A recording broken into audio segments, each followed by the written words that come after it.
안녕하세요. 지금부터 3월 전문적 학습 공동체 2022 개정 교육과정 학교 자율시간 질문과 생활 교육과정에 대해서 안내해 드리도록 하겠습니다. 먼저 2022 개정 교육과정에 대한 내용입니다. 제가 나눠드린 유인물 가장 뒤쪽을 보시면 이렇게 두 쪽으로 요약이 되어 있는데요. 이 부분 중에서 핵심적인 내용을 말씀드리겠습니다. 먼저 인간상입니다. 추구하는 인간상은 자기 주도적인 사람, 창의적인 사람, 교양 있는 사람, 더불어 사는 사람입니다. 2015와 같은데 한 가지가 변했다면 자주적인 사람이 자기 주도적인 사람으로 용어가 변경되었다는 것입니다. 학생 주도성을 강조하는 것이고요. 탐구하는 효천에서는 그 학생 주도성을 강조하는 여러 가지 교육 내용과 평가를 도입하였습니다. 역량이라는 용어에 익숙하실 텐데요. 앞으로 미래 사회는 예측할 수 없을 정도로 고도로 복잡한 문제들이 발생할 가능성이 높습니다. 이런 맥락에 따라서 해결 방법도 달라질 텐데 그때 그것을 해결할 수 있는 어떤 능력, 어떤 상황이 되든 그 능력과 역량을 그 능력을 역량이라고 하겠습니다. 핵심 역량으로는 6개를 들고 있는데요. 2015 개정 교육과정과 5개는 동일합니다. 가운데 있는 협력적 소통 역량만 용어가 변경되었는데요. 먼저 자기관리 역량은 자기가 무엇을 잘하는지, 좋아하는지 그 자기 이해에 관한 역량이고요. 두 번째, 지식정보 처리 역량은 어떤 문제 상황이 닥쳤을 때 내가 필요한 정보 탐색하고 선택하는 그런 능력을 말하겠습니다. 창의적 사고 역량은 흔히 창의성의 요소로서 유창성, 융통성, 독창성을 말하는데 탐구하는 효천에서는 실제로 창의성을 성취 기준의 요소로 넣었습니다. 그것을 평가하고 가르치겠다는 우리 학교의 의지가 들어가 있고요. 심미적 감성 역량은 아름다움을 찾고 감상하는 역량이라고 보시면 되겠고, 이제 연구학교 주제와도 밀접한 연관이 있는 협력적 소통 역량은 2015에서는 의사소통 역량이었습니다. 상대방의 말을 내가 이해하고 내가 알고 있는 것을 상대가 쉽게 이해할 수 있도록 말하는 것을 의사소통이라고 한다면 협력적 소통 역량은 그에 더해 실질적으로 서로 돕고 문제 상황을 해결하는 것까지를 의미합니다. 우리 학교는 학교 자율시간 편성 운영을 통한 협력적 소통 역량 함양이라는 주제로 지난해부터 올해까지 연구학교를 운영하고 있습니다. 공동체 역량은 세계의 시민으로서 가져야 될 역량을 의미합니다. 이런 역량 함양 교과 교육과정은 삶과 연계한 학습, 교과 간 연계와 통합, 이를 통해서 학습 과정에 대한 성찰이 이루어진다면 깊이 있는 학습이 이루어진다는 것인데요. 2015에서는 주요 키워드가 이해 중심이었습니다. 그런데 2022에서는 깊이 있는 학습으로 변경되었다는 점 기억해 주시기 바랍니다. 2022에서는 유초, 초, 중, 연계 교육 과정을 중요하게 생각합니다. 그래서 진로 연계 교육도 굉장히 강조하고 있습니다. 1, 2학년군에서는 1학년 입학 초기 적응 활동의 실수를 획기적으로 줄이고 3월 초부터 통합 교과를 나갈 수 있도록 개선하였습니다. 국어에서는 한글 해득 교육을 강조하였고 즐거운 생활에서는 안전한 생활이 사라지면서 64차 시가 확보가 되었는데 그것을 합쳐서 즐거운 생활의 실수가 늘어났고 놀이 및 신체 활동이 강화되었습니다. 안전한 생활이 사라졌다고 해서 그 내용이 없어지는 것은 아니고요. 통합교과 성취 기준 및 내용 요소로 체계화되었고 3학년부터는 안전에 대한 대단원이 교과에 설치되었습니다. 특히 학교 자율 시간은 2022 개정 교육과정의 어떤 핵심 중의 핵심이라고 볼 수 있는데요. 한 학기 17주 기준 수업 시수에서 1주 수업 시수를 확보해서 그 학교 나름의 새로운 과목이나 활동을 개설하고 운영할 수 있다는 것입니다. 이는 고교 학점제와 매우 같이 가는 것인데요. 우리가 34주를 기준으로 했을 때 1학기를 17주, 2학기를 17주로 보고 있는 것입니다. 그 중에 한 주에 해당하는 시수를 학교에서 나름대로 과목이나 활동을 만들 수 있다는 것이고요. 우리 학교는 과목과 활동 둘 다 개설하였습니다. 소양은 기존에 언어 소양과 수리 소양이 있었다면 이제 디지털 소양까지 하나의 소양으로 보겠다는 의도입니다. 창체도 변경되었는데요. 자율자치 활동, 동아리 활동, 진로 활동으로 개편되었고 봉사 활동은 동아리 활동의 부분으로 들어가 통합하여 운영 가능하다고 명시하였습니다. 다음은 학교 자율시간에 대해서 핵심 요약하여 말씀드리겠습니다. 학교 자율시간은 초등학교와 중학교에서만 있습니다. 고등학교에는 학교 자율시간이란 용어가 없어요. 대신 고교학점제라는 용어가 있죠. 중학교에서는 이미 학자실을 해왔고요. 이제 선택 과목처럼 해왔고요. 이번에 이제 전면적으로 되는 것인데요. 그 지역과 학교의 다양한 여건을 고려해서 특색 있는 교육과정, 즉 국가 수준의 교육과정에서 할 수 있는 것을 굳이 학교 자율시간으로 또 할 필요는 없는 것이죠. 특색 있는 교육과정을 할 수 있도록 마련한 시간이 되겠고요. 학교 자율시간을 활용해서 국가교육과정에서 제시되어 있는 교과목 외에 학교급에 따라서 새로운 과목이나 활동을 개설할 수 있습니다. 자, 활동에 괄호를 친 이유는 중학교는 활동이 없습니다. 초등학교에만 활동을 개설해 주었다는 것인데요. 왜 그런지 한번 생각해 보면 활동의 어떤 위치나 성격을 파악할 수 있겠죠. 자, 과목과 활동 보시겠습니다. 활동은 초등학교에만 개설이 되어 있는 것입니다. 과목은 교과를 공통될 만한 영역으로 나눈 것인데요. 수학을 생각해 보시면 공통수학, 수원, 수투 이 밑에 있는 것들이 과목이라고 볼 수 있겠죠. 활동은 과목보다는 덜 체계적이라고 볼 수 있지만 그 가르는 기준이 뭐냐면 성취 기준을 과목은 100% 생성해야 합니다. 활동은 재구성해도 됩니다. 예, 성취 기준을 완벽히 만들어내야 되느냐 아니면 재구성해도 되느냐. 여기서 오해하지 않아야 되는 게 활동도 성취 기준을 개발하면 돼요. 하면 더 좋아요. 그렇지만 그게 어려움이 있으니 재구성을 열어둔 것이고요. 자, 교과는 대통령령으로 정한 13개 외에는 개설이 불가능하죠. 국수, 사과, 은미채도, 실, 영, 바생, 질생, 슬생 이거 말고는 교과는 불가능합니다. 그 밑에 있는 과목을 우리가 개설을 하는 것이고요. 활동 과목이나 활동은 교과의 하위로만 들어갈 수 있습니다. 자, 생활 속 문화라는 과목을 만들었다 했을 때 그것은 국어라는 교과 아래의 과목이 돼야 되는 거지. 예를 들면 우리가 기존에 해왔던 교사교육과정처럼 사회에서 10시간 가져오고 국어에서 10시간, 미술에서 10시간 가져와서 30차 시의 교과가 융합된 과목을 만든다.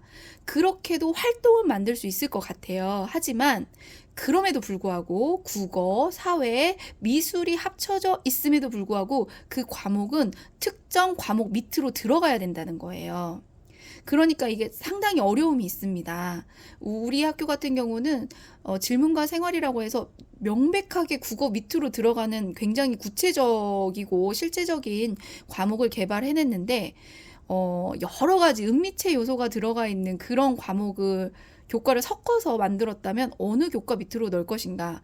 자, 국어하고 체육을 섞었는데 국어 시수가 좀 더 많으니까 체육적인 요소가 들어가 있는 성취 기준을 국어 밑으로 넣는다. 좀 어색하지만 사실은 지금은 구조적으로 그럴 수밖에 없습니다.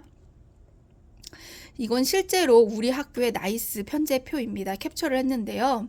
자, 질문과 생활 3, 질문과 생활 4가 실제로 들어가 있습니다. 확인해 보시면 될 것 같고요.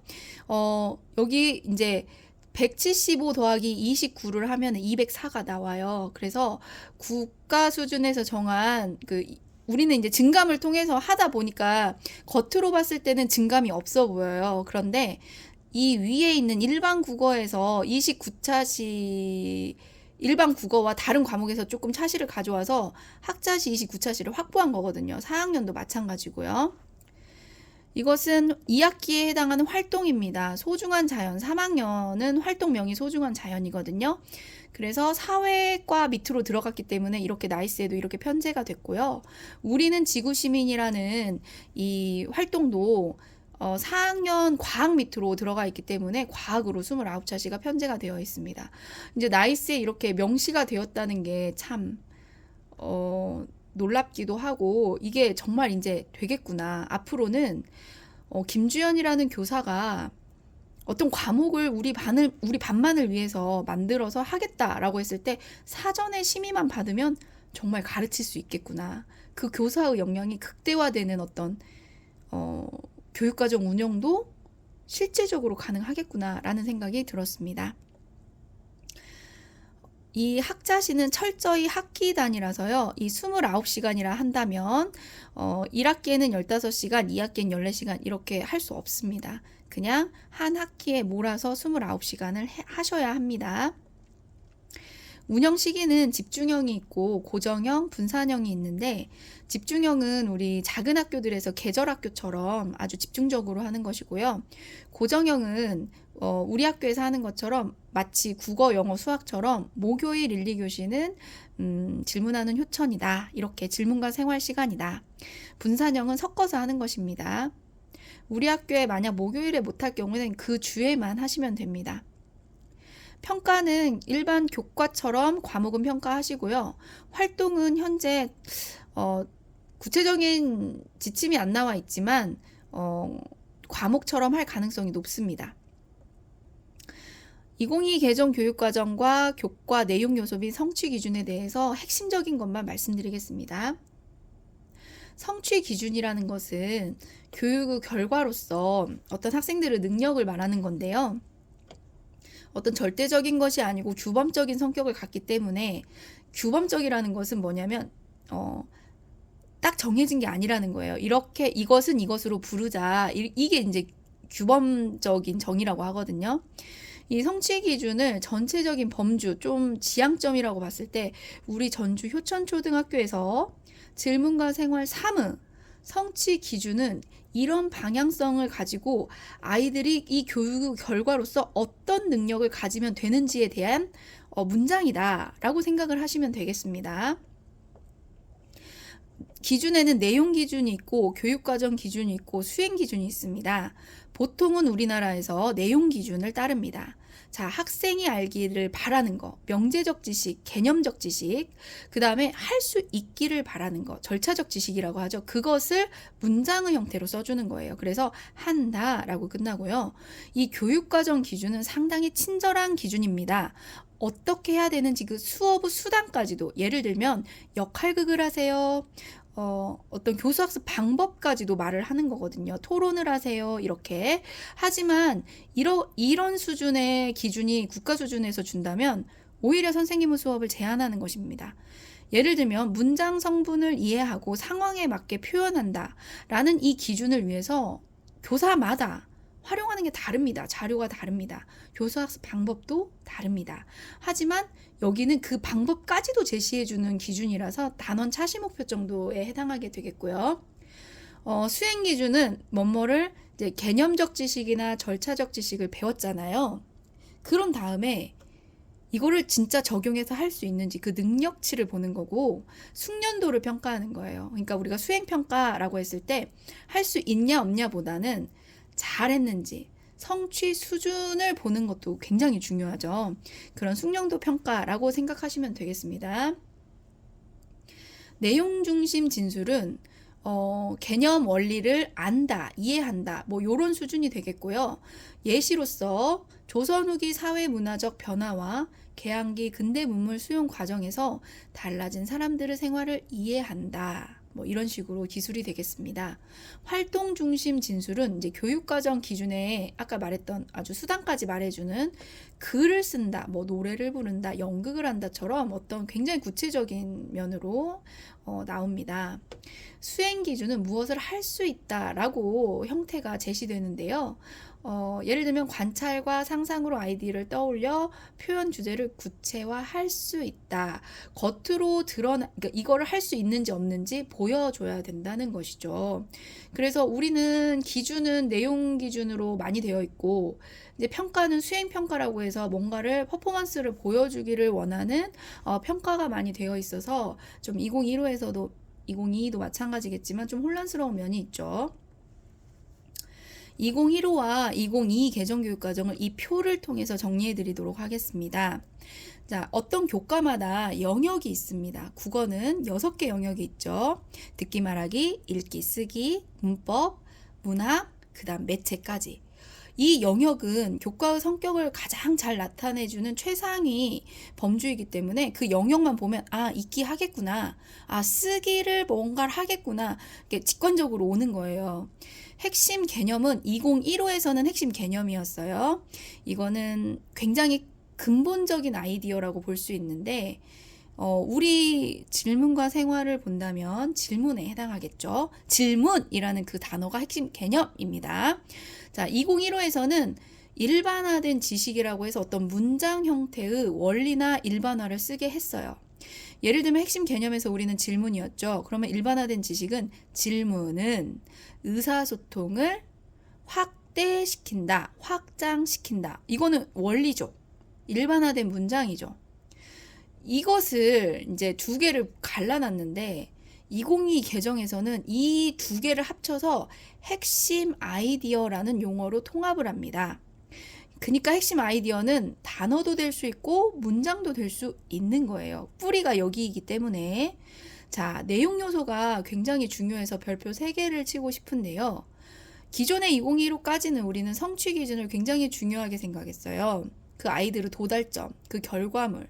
그렇지만 2022에서는 선생님들에게 굉장히 많은 권한을 주었고, 심지어 교육과정을 새로 만들 수 있게 해줬잖아요.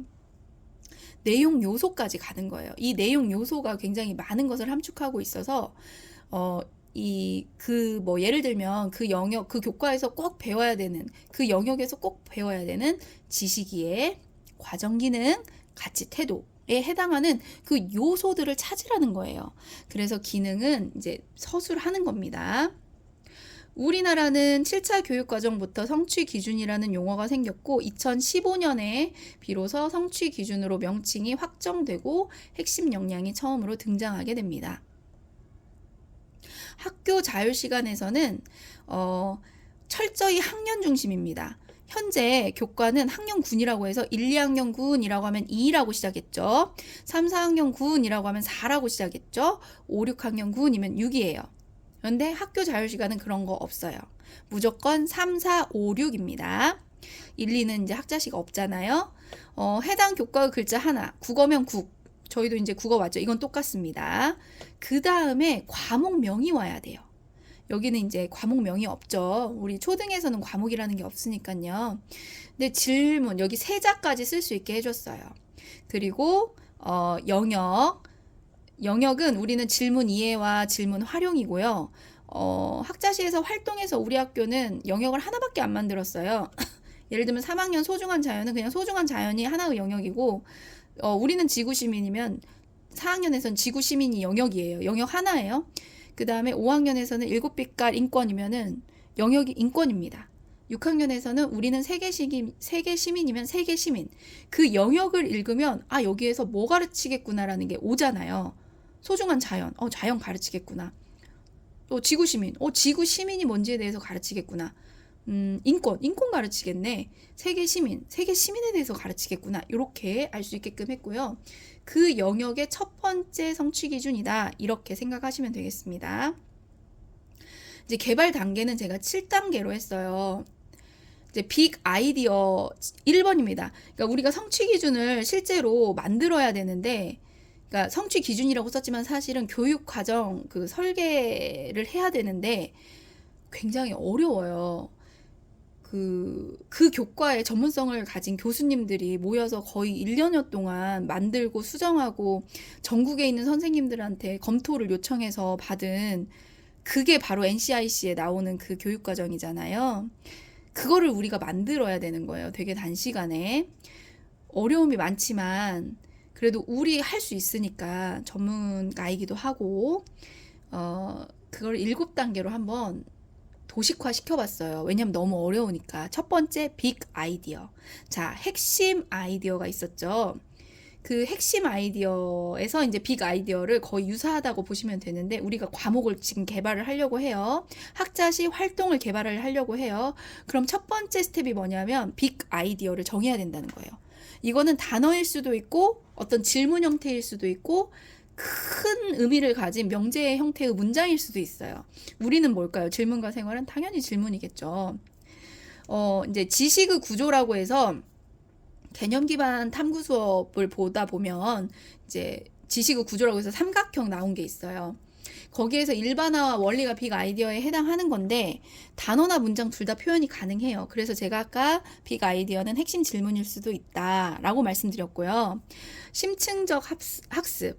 이게 여기서 이제 조금 뭐 더 깊이 있게 얘기하고 싶어서 말씀드리는데, 심층적 학습이라는 용어는 2015 개정교육과정에서 나와요. 총론에. 근데 그게 2022 개정교육과정에서는 깊이 있는 학습이라고 용어를 바꿔서 나옵니다. 사실은 2015에서도 깊이 있는 학습을 언급을 했던 거죠. 근데 이제 그게 심층적 학습이라는 용어로 나왔던 것 같고요. 이제 강력한 전이력이 있어서 어떤 렌즈, 그러니까 개념 렌즈라고 하는데, 어떤 그 빅 아이디어는 그 렌즈를 통해서 과학을 보느냐, 국어를 보느냐, 어떤 상황을 보느냐에 따라서 굉장히 달라질 수 있다는 거죠. 그리고 다 의미가 있다는 거죠. 빅 아이디어가 질문으로 표현된 경우는 핵심 질문이 되겠고요. 이 핵심 질문은 학생의 탐구를 자극합니다. 자, 이제 빅 아이디어를 정했죠. 우리는 질문이지만 선생님이 개인적으로 환경에 관심이 많다. 그러면 환경, 아니면 뭐 생존, 생명 이런 식으로 잡으셔도 돼요. 2번은 과목 활동 또는 활동의 목표 정학인데, 도대체 이 과목을 통해서, 이 활동을 통해서 내가 이루고자 하는 목표는 무엇인가? 좀 큰 단위의 목표. 아이들이 이거를 알았으면 좋겠다. 애들이 이걸 했으면 좋겠다. 애들이 이걸 느꼈으면 좋겠다. 아주 큰 단위로. 그러니까 예를 들면 질문에 대해서 두려움이 없었으면 좋겠다. 질문을 잘 만들었으면 좋겠다. 질문에 대해서 흥미를 느꼈으면 좋겠다. 이건 굉장히 작은 수준으로 제가 쪼갠 건데, 이 여러 가지 목표를 써놓고 그거를 하나로 범주화하는 게 필요해요. 세 번째는 핵심 아이디어를 진술하는 겁니다. 자, 핵심 아이디어가 뭐였냐면 아까 말했던 핵심 개념과 일반화 원리인데, 이 중요하게 생각해야 되는 것 중에 하나가, 핵심 아이디어는 중3 수준에서 이해할 수 있는 문장이에요. 왜냐하면 공통교육과정은 1학년부터 중3까지가 공통교육과정이잖아요. 예, 그래서 중3 수준에 맞춰져 있다 이렇게 생각하시고 나중에 이거는 쓰는 방법을 배우게 되실 겁니다. 네 번째는 내용 요소를 정해야 되는데, 자, 지식이에 과정기능, 가치 태도가 있습니다. 원래 2015에서는 지식밖에 없었고요. 2015에서는 기능밖에 없었어요. 가치 태도 있지도 않았습니다. 그런데 이해가 생긴 이유가 있겠죠. 알기만 하면 안 되고 이거를 이해하는 것까지 봐야 된다.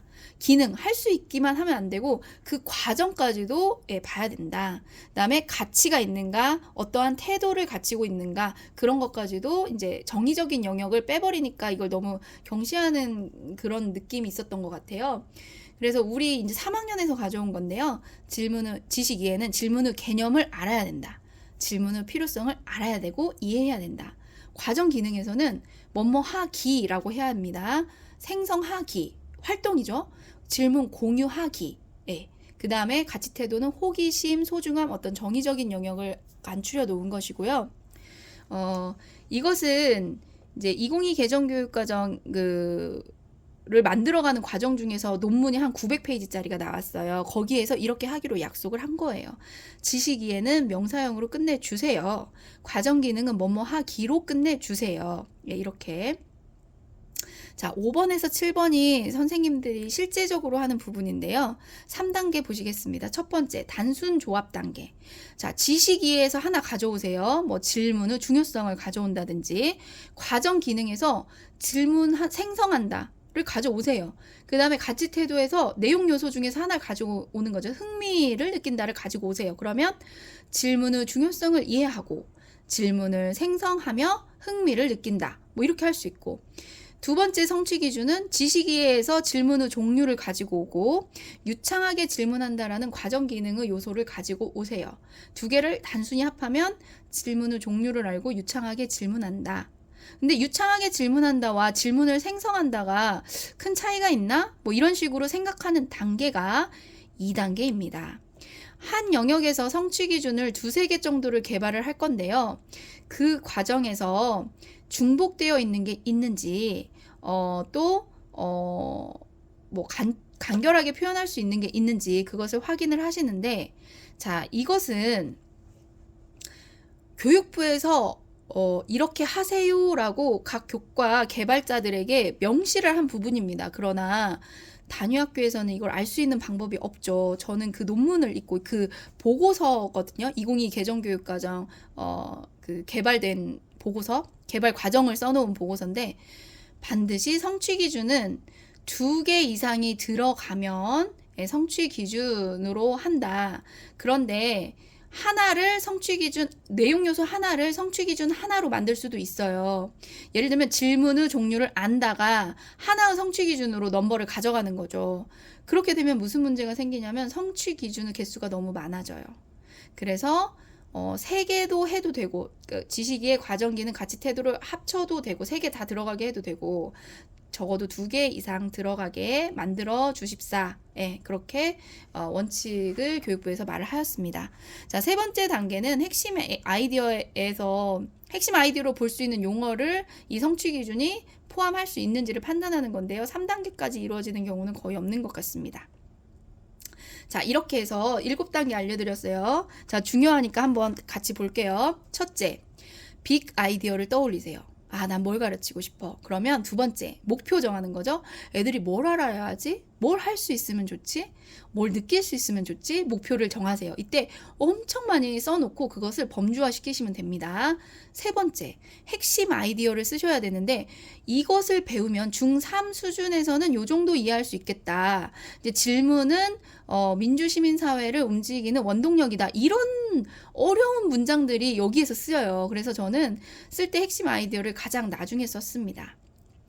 네 번째는 내용 요소, 지식이해, 과정 기능, 가치 태도 생성하시고, 그것을 다섯 번째에서는 분절표를 만들어서 일단 끌어오시고, 여섯 번째는 성취 기준 중복은 없는지 간결하게 만드시고, 일곱 번째는 전이성이 큰 핵심 아이디어로 대체할 수는 없는지 그 가능성을 한번 보시기 바랍니다.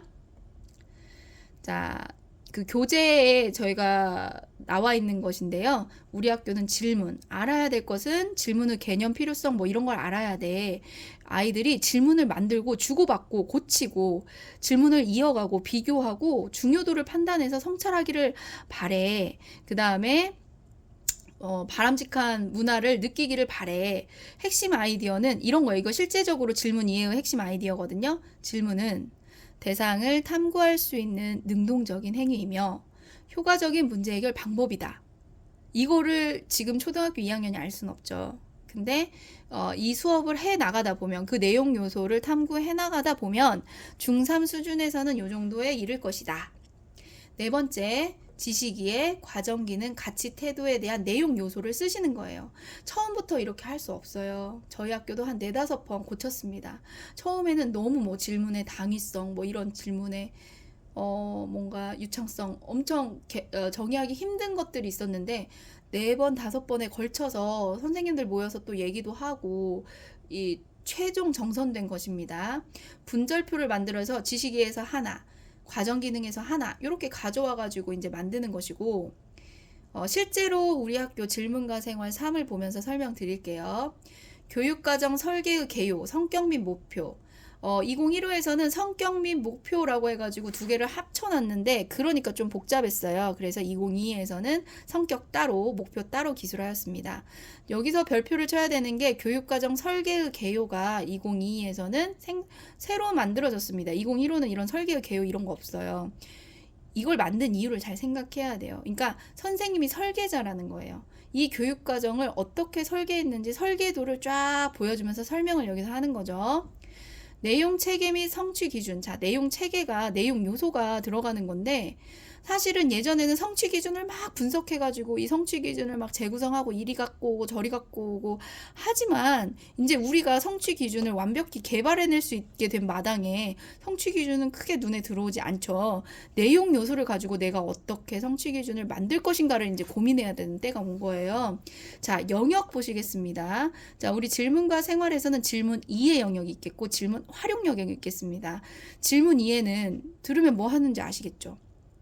질문 활용도 뭐 할지 대충 생각되시죠? 자, 핵심 아이디어 쓰시고 내용 요소 쓰시고, 그 다음에 성취 기준을 만드시고, 그 다음에 교수학습과 평가를 하는데 2015에서는 방향만 쓰게 했어요. 교수학습의 방향.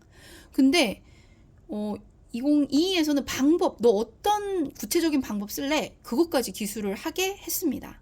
그래서 방법까지도 썼고요. 그래서 실제로 이렇게 쓴 내용들입니다. 설계의 개요 썼고, 성격 나왔고요. 목표 나왔고, 이 목표는 내용 요소를 다 아우르고 있어야 돼요. 목표 한번 볼게요. 일상생활 속 질문을 인식하고 질문의 필요성과 개념을 이해하며 질문을 분류하여 문제 해결에 적용한다. 질문의 다양성에 대한 이해를 바탕으로 질문을 생성, 공유하며 자신의 생각을 질문으로 구성하고 탐구한다. 질문에 대한 흥미와 소중함을 바탕으로 공동체와 의사소통하여 바람직한 질문 문화를 형성한다. 자, 1번 목표는 지식이해에 대한 것인 거 아시겠죠? 두 번째 목표는 과정 기능에 포커스를 맞춘 목표란 거 아실 겁니다. 세 번째 목표는 가치 태도에 포커스를 맞춘 목표라는 게 느껴지실 겁니다. 조금 더 포괄적이고요. 내용 체계 3학년, 4학년, 5학년, 6학년 보시겠습니다. 3학년에서는 질문 개념 필요성, 4학년에서는 기본 유형을 배워요. 그 다음에 질문이 왜 중요한지 배워요. 그 다음에 심화 유형을 배우고 목적을 배워요. 그러니까 애들이 이걸 알아야 돼요. 질문의 형성 과정이 6단계로 이루어지는데 이거 알아야 되고, 사회 변화와 질문이 어떤 관계가 있는지 뭐 빅데이터, AI 등을 배우면서 알아야 돼요. 이게 지식 이해예요. 자, 이제 뭘 할 수 있게 배우는지 알려드릴게요. 3학년 때는 질문을 일단 만들면 돼요. 그 다음에 친구들하고 나누면 돼요. 4학년 때는 순서대로 질문하는 건 뭐냐면 중요도에 따라서 질문할 수도 있고, 시간 관계에 따라서 질문할 수도 있고, 말차례에 따라서 질문할 수도 있는데 어떤 순서든지 그 기준에 따라서 질문을 하면 됩니다. 그 다음에 질문을 개방형을 폐쇄형으로, 아니면 문장을 질문으로 어떤 식으로든 바꾸는 거죠. 그 다음에 질문을 비교하고, 5학년 때는 만약에 너 시간 있어? 라고 했을 때 진짜 시간이 있는 건지 뭔가 다른 의도가 있는 건지 그 질문의 의도를 파악하는 수업을 하겠고, 그 다음에 6학년은 가치 질문을 만들도록 하겠습니다. 가치 태도는 호기심, 소중함, 관심, 경청하는 태도, 열린 태도, 상호 협력, 공감인데, 이게 사실은 어떤 학교에 가면은 가치 태도를 그냥 통으로 하나 놓기도 하더라고요. 그게 가능한 것 같아요. 자, 질문 활용은, 선생님 질문 이해하고 질문 활용이 뭐가 다른가요? 비슷하지만 질문 활용을 보시면은 명확하게 행동적입니다. 활동적입니다. 이제 여기서는 문제를 스스로 해결하는데 3학년 거 교재 보면 일상생활 속 학교에서 우유급식 하는 거, 급식 먹는 거, 교통안전, 교통사고 뭐 이런 것처럼 어떤 실제적인 문제 상황이 있고 거기에 문제를 아주 단순한 수준으로 해결하는 게 나오고요. 4학년에서는 뭔가를 탐구하는 게 나옵니다. 환경 문제가 될 수도 있겠고, 조사를 해서 발표하고 비교하는 그런 게 되겠고요. 5학년에서는 글쓰기나 토의 토론이라고 보시면 되겠습니다. 질문을 비판한다는 것은 그 질문이 좋은지, 왜 나쁜지, 어떤 질문을 선택하는 그 기준이나 쟁점이 되는, 뭐 학교 폭력을 작년에는 했어요. 그 쟁점에 해당하는 내용을 표현하는 거. 그 다음에 6학년은 이제 같이 질문으로 실제적으로 긴 토론을 하는 것을 의미합니다. 여기 5학년은 예전에도 말씀드렸지만은 글쓰기를 염두에 두고 만들었는데 패들렛 많이 이용하시면 좋겠습니다. 그래서 아까 질문 이해와 질문 활동을, 여기는 완전 교과서 같다는 느낌이 있다면 여기는 좀 활용해서 뭔가를 퍼포먼스 한다, 이렇게 생각을 하시면 되겠습니다. 자, 각 영역마다 3개의 성취 기준 만들었고요. 여기 1번 볼게요. 질문의 필요성을 알고, 자, 필요성은 지식 이해 요소 왔네요. 질문을 생성한다. 과정 기능 요소 왔습니다. 두 번째 볼게요. 3학년 국어 질문과 생활 영역 1, 질문과 2의 영역 1의 두 번째 성취 기준은 호기심을 바탕으로, 여기 가치 태도 왔네요. 질문을 만들고 과정 기능 친구들과 공유한다. 요것이 과정 기능이 되겠습니다. 자, 3번 세 번째 질문은 질문의 개념을 이해하고, 자, 여기서 지식 이해 왔죠. 질문을 주고받는 것을 소중히 여기는 태도를 지닌다. 가치 태도 왔습니다. 지식 이해와 가치 태도가 합쳐진 성취 기준이고요. 어떤 특정 교과에 따라서 1번 성취 기준은 지식 이해다. 2번 성취 기준은 과정 기능이다. 3번은 태도에 포커스를 맞춘다. 그런 교과도 있습니다. 하지만 우리는 그런 거 구분 없이 1, 2, 3이 어떤 요소를 가지고 있느냐가 중요하지 뭐에 더 중점을 둔다. 그런 건 없다. 라고 생각하시면 되겠습니다. 자, 단원 보시겠습니다. 1번은 질문 넌 누구니? 바르게 질문해요. 질문의 개념에 대해서 아는 거고요. 1단원은. 2번은 질문 태도에 대한 것입니다. 공통적으로 그래요. 근데 이제 6학년 조금 단원 달라졌습니다. 3단원은 이제 질문을 주고받는 거. 아까 일상생활에서 문제 해결이라고 했죠. 3학년. 그 다음에 4학년 질문을 만들어서 표현하는데 여기서는 순서대로 질문하기 뭐 이런 것들이 있어요. 질문 유형, 기본 유형 만들고 5학년에서는 심화 유형 만들고 그다음에 6학년에서는 가치 질문을 여기서 이제 만들어야 됩니다. 이 3, 4, 5가 합쳐져서 가치 질문으로 통으로 들어갔고요. 그다음에 4단원에서는 실제로 질문을 해보는 것이고 5학년은 여기에서 그 표현하기니까 독서, 연계, 뭐 글쓰기 이런 거 좀 많이 하는 것 같아요. 자, 5단원을 보겠습니다. 질문으로 공부해요. 대답하는 방법, 해결하는 질문. 교과 연계를 좀 하기를 바랬는데 여기는 4단원의 좀 심화 버전이라고 생각을 할 수도 있고 5, 6학년 같은 경우는 내가 배운 단원으로 문제를 만들어서 우리 반 총괄평가를 만들어 본다든지 뭐 모의 총괄평가 이런 걸 만들어 보는 시도하셔도 좋습니다. 질문 놀이를 하면 되겠고요. 7단원, 8단원은 굉장히 심플합니다. 7단원은 내가 한 학기 동안 내 마음속에 담아놨던 질문을 그대로 책 형태로 만들면 되겠고 8단원은 소감을 나누는 것입니다. 이상으로 3월 전문적 학습 공동체 연수를 마치도록 하겠습니다. 긴 시간 들어주셔서 감사합니다.